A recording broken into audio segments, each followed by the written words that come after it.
Studio from Mississippi State University. We're here for Children's Advocacy Centers of Mississippi.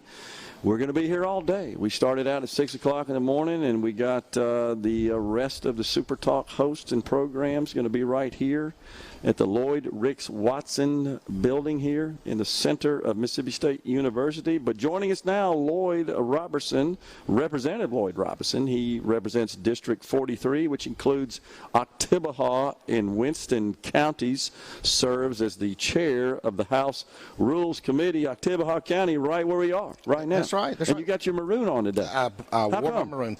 Well, it's Friday. Oh.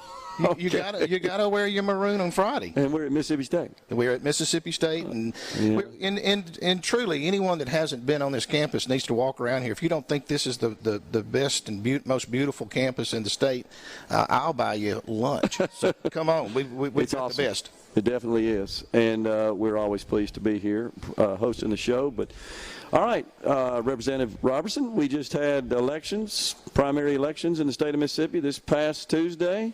Were there any surprises? I didn't really think there were any surprises.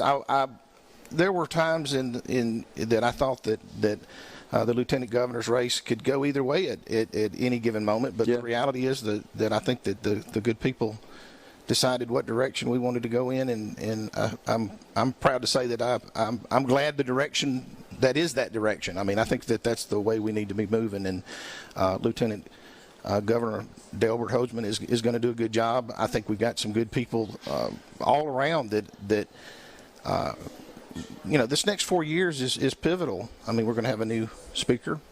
We're going to have pro tem. I mean, all of these things are going to fall into place. I'm very excited about the potential that we've got. Okay. You feel like Representative Jason White will end up being the speaker? 100%. Okay. I've heard the same thing. 100%. I think that it's just a matter of us getting there and voting and moving on.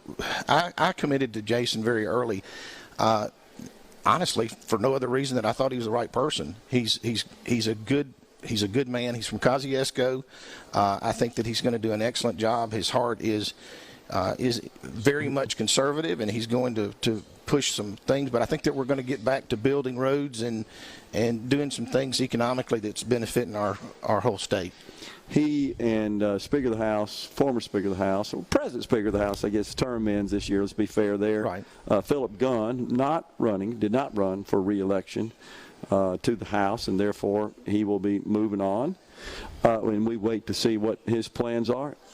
I think he and Representative White are fairly closely aligned on policy issues and just philosophy of government, but they're a little different in style, I would say. That's a fair assessment. Yeah. I think that they had an incredible working relationship over the last 4 years. I know that our current speaker has leaned into Jason for a lot, and that's what proved himself to a lot of us to want to. For him to be the next in line for the job. Yeah. I have tremendous amount of respect in Speaker Gunn. He's done an excellent job of moving us to a Republican majority. You can't take that away from him. He has been the leader of building that House side to give us the supermajority that we've got. So you cannot take away more of an important part factoring into the historical measures that Philip Gunn has had on this state. Yeah, I think his legacy will be noted in that respect. I would totally agree. He pushed for a lot of conservative policy that he advocated for some time, honestly. But once we got the numbers in place, shall we say, we were able to get some of that done, a lot of that done. I think he would leave saying that he regrets not getting full elimination of the income tax done. He put a lot of his personal capital in that one and advocated for it and promoted it, articulated it quite well, I think, but just came up a little short. I told him when we got the reform we did get done, enacted into law, I said, just consider this a down payment. It's kind of the way I termed it and described it. Speaking of which, what do you see, Representative Roberson, as the priorities for the new term? I think one of well, first and foremost, we're going to have to get in there and see who the leadership is. I think I have a pretty good idea of who's going to be. We're talking about committee chairs, chairmen, and that kind of thing. But I think that the focus primarily is going to be I know from my standpoint, infrastructure is something that's really, really important. We've put this past year, we put more money into infrastructure than we probably have ever put into infrastructure. I think that is a starting point for us to continue forward, because I think some of our roads need I think that we need to make certain that our roads are ready when we say business is open, they need to have a smooth road getting here to make certain that we can get bigger, better jobs for our people. Sure. So I think that's going to be one of them. I think education is always first and foremost. It's half the budget. It's half the budget. Yeah. I think at some point we're going to have whether we're discussing children's programming and things like that for making sure that their health care is taken care of. But I think for me personally, I think there's a real need to look into the mental health aspects of our state.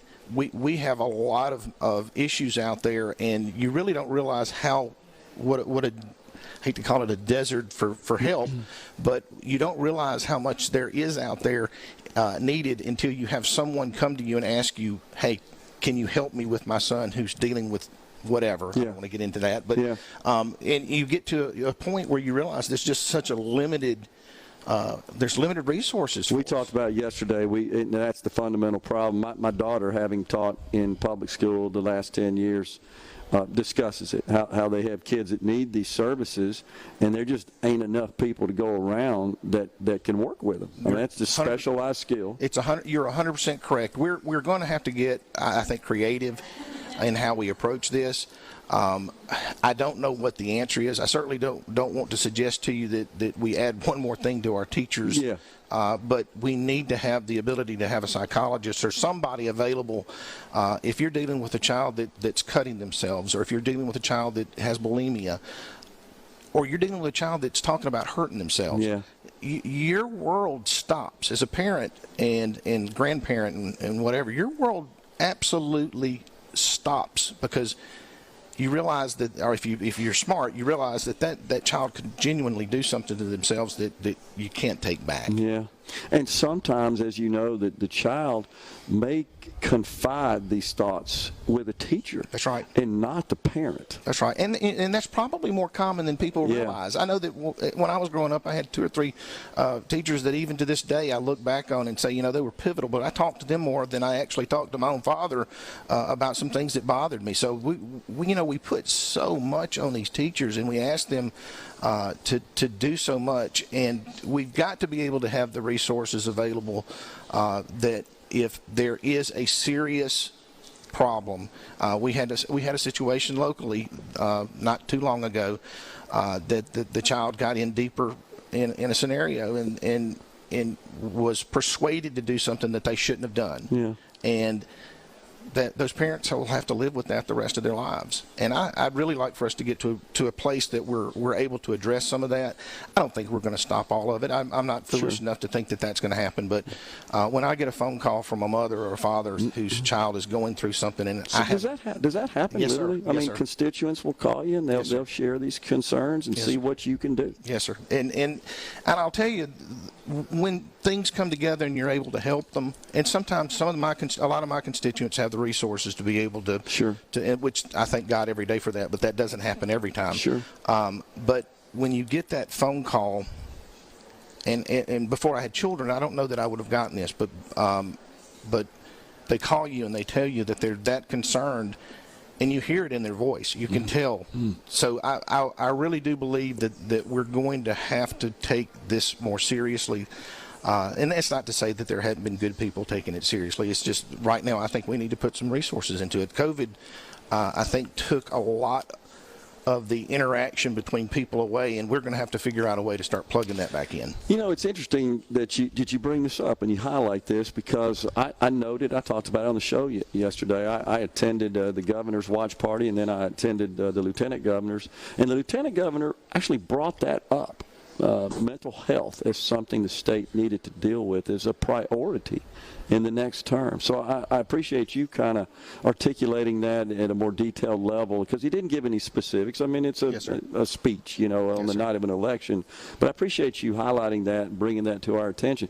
I'll share this with you. We only got a minute left, but I'm happy to serve on a board in my county, Madison County, that presently the superintendent of Madison County Schools serves as a chair. And Madison County Business League and Foundation don't mind saying that. And yesterday, we were just talking about ACT scores across the district, and she made the point that there's some 11 languages being spoken in Ridgeland High School right now. Holy moly. It's a huge problem. That's amazing. 11. How are you even supposed to? You can't. That's impossible to even manage. Appreciate you coming on. Appreciate you having me. Always be here for you. Yes, sir. We're coming right back with more in the Element Wealth studio from Mississippi State for Children's Advocacy Centers of Mississippi State.